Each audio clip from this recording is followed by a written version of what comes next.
आपलं silver button आलं होतं म्हणून आम्ही कोल्हापूर दर्शनासाठी गेलो होतो आणि देवाला जाऊन आल्यानंतर आमच्याकडे आंबील बनवतात देव बोलवण्यासाठी, तर इथं आत्ती आंबीलच बनवायला लागल्या होत्या.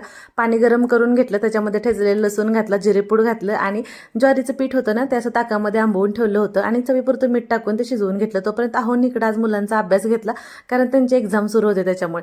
इकडं तोपर्यंत लगेच पटकन मी बटाट्याची भाजी भाकरी साधं सिंपल जेवण बनवून तयार होतं. थंड झाल्यानंतर आंबील काहीच असं झालं होतं बघा, मस्त एकदम शिजलं होतं.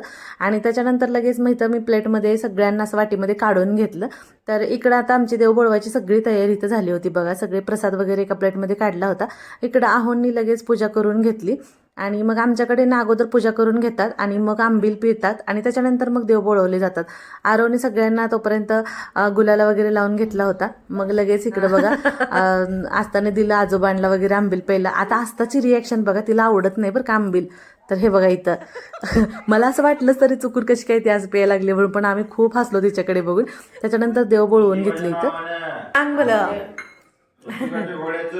चांग भले चांग भले. आपलं सिल्वर प्ले बटन आलं. तुम्ही खूप साऱ्यांना छान छान कमेंट्स केल्या, मला भरभरून प्रेम दिलं. मला इतकं छान वाटलं ना खरंच की तुमच्या कमेंट्स बघून ना माझ्याकडे शब्द नव्हते ते एक्सप्लेन करण्यासाठी. इतकं माझं मन भरून आलं होतं तुमचं प्रेम बघून.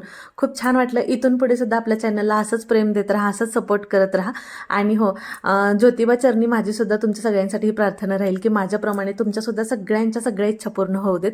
तर चला मग ज्योतिबाच्या नावानं चांग भलं. भेटू परत.